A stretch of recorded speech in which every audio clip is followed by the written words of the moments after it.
welcome back to another video on the urban garden. It's been a month since I've given you an update on how everything's going with the garden, and a lot has happened in that time. Mostly through just giving the garden lots of water and sunlight. Things have been growing, I've been harvesting things, and I even took some produce from the garden and did a camp and cook with that. If you haven't seen that video, you can watch that here. But for today, I just want to take you out on a day of doing some maintenance work on the garden. It's been so exciting to see everything grow and the things that I've so far learned already. I'll share them with you throughout this video, but I want to start with the end of May, in which it was time to harvest the radish.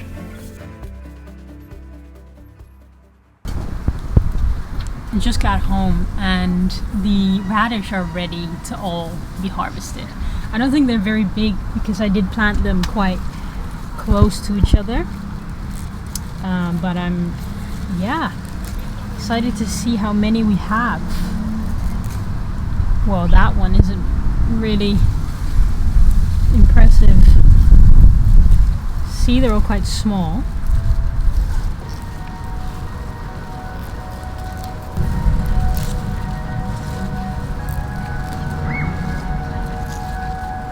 Oh no.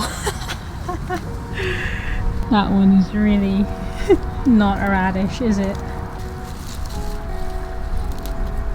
There must be one in here that's actual store-bought size. That is going to be a big one. Ready? Oh yeah, I can see it. That looks like a real big radish. Wow.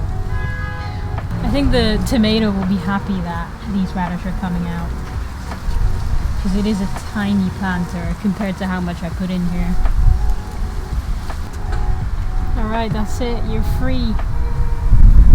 You're all free. Little tomato plants. After harvesting this radish in June is definitely when all the growth took off in the garden. It was so clear that especially this one planter went from showing a few tiny seedlings to a big green planter right now, a month later. It's a fulfilling experience, I must say, coming to the garden either after work or early in the morning and seeing what's new, seeing how things grow, learning more about what the food looks like at different stages and what I could have done differently is a very fulfilling experience. With that said, there were a few things I was putting off. After harvesting the radish, there was more space in this planter to plant more tomatoes, and that is something I got started on in this video as well. And with all that growth also comes new things, such as the garden is full of spiders. And I've been finding these tiny white specks on certain plants. And I think these are little spider larvae. I'm not sure what to call them. I've since gotten rid of them, and I try to get rid of the spider webs here and there every few days.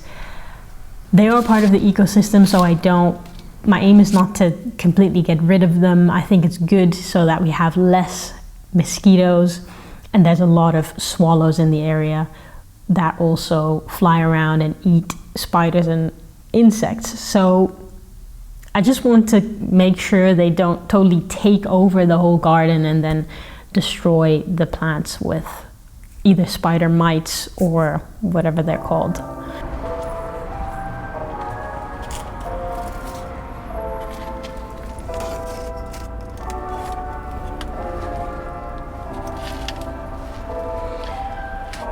So in here, the tomatoes have been growing really quickly, and the cucumber as well. So they need a bit more space, I think.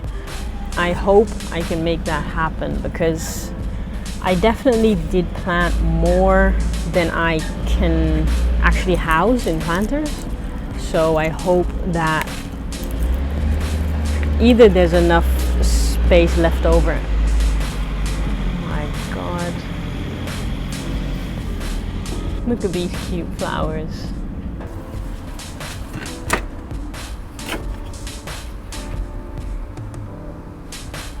That is cool. It really smells like tomato, but I don't think they have enough room. The first flower is coming out here. We have some aubergine or eggplant.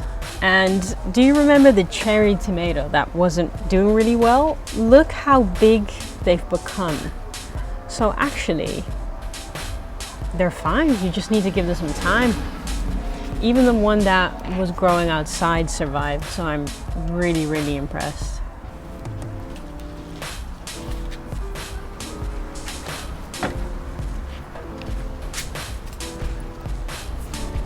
I've been harvesting the lettuce a few times now. I think 3 times I've been able to make a small salad for 2 people from the lettuce that we planted. As you can see here, we had a bit of a problem. We went away for 4 days, and I guess it was just too warm. I have been reviving them a little bit. It's charred, Swiss chard, but they're not very happy. So we have to get rid of the dead leaves, give them some water, make sure they don't dry out as much. I'm gonna thin out the carrots because otherwise we'll just have the same thing happen as with the radish. Have really thin, small radish. Then the nasturtium is really taking over this planter because there's still some cinnamon basil under it. As you can see here, it's doing well. There's something crawling on it in the night. Maybe it's like a snail or something, because a few of them have these marks. And then we have some Japanese onion. I've been really lucky with insects eating my plants. I haven't found much evidence of insects eating plants. Maybe that's still to come. There isn't much that's really like fruiting or growing something that's really edible. So fingers crossed that the garden stays safe from insects wanting to eat the future tomatoes and the peas. I keep saying beans in this video, so whenever I say beans, just think of peas, because in my head, in Dutch, it's a bit of a confusing thing between Dutch and English. But anyways, talking about peas, the plant with all the peas is doing really well. They're growing very tall. I have to find out kind of a solution for them because the teepee that I made out of bamboo sticks isn't really big enough for them to climb on.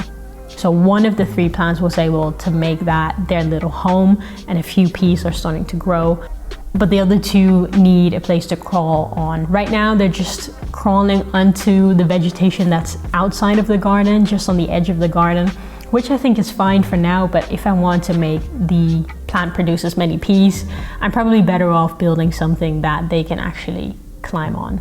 For the rest of the video, I just focus on weeding a little bit and planting more of the tomatoes from the greenhouse outside. I have a few pots available that I'll be using to grow tomatoes in alongside marigold flowers because they have a mutual beneficial relationship, and hopefully I'll have lots of tomatoes by the end of this month. All in all, I'm very happy to see how the garden is coming along this year, and I'm already learning so much for how I would do things differently next year. I think the one thing that I've realized is you don't really need a lot of space to grow lots of food. For example, the lettuce planter is so tiny, but I've been able to harvest about 3 reasonably sized bowls of lettuce to make a salad for 2. And that's something I will probably keep doing even if I move to a place where I don't have access to an outside area like this. Another thing is the peas. I have tried a few of these peas that have been growing and they are so delicious. Even just raw, picking them from the plant, eating them. 10 out of 10, I recommend growing peas because they are delicious. The tomatoes so far, I'm not sure, maybe they aren't supposed to grow any tomatoes yet. Maybe it's a bit too early. One thing that could be influencing that is the wind. We get quite some wind on the patio, and that's apparently something the tomato plants don't like, so maybe that's it. This bed is mostly full of flowers. Geranium coming out, some more chard, that's a bit smaller. And funnily enough, this hasn't been drying out as much as the other one, even though they've been receiving the same amount of water. So this bed definitely has some space for the things from the greenhouse. So let's see what we can plant in there.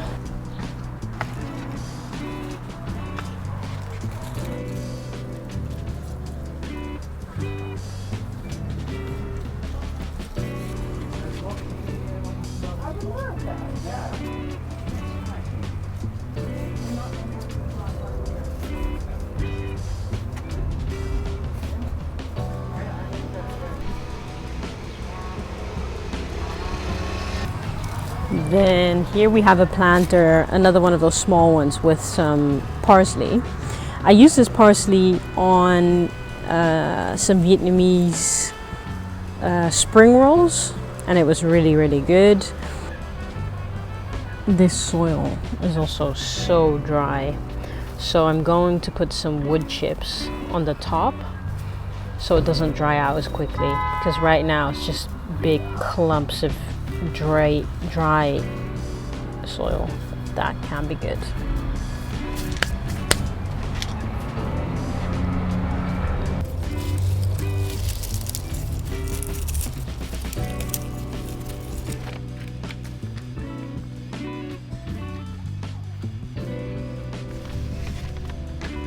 So next I'm gonna thin out these carrots because I want them to grow to a big carrot, and they need to be 3 centimeters apart. So I'm just gonna pull out the ones in between. Oh look, they already look like tiny carrots. So that the ones that are still in, oh that's cute, in here can grow to big carrots.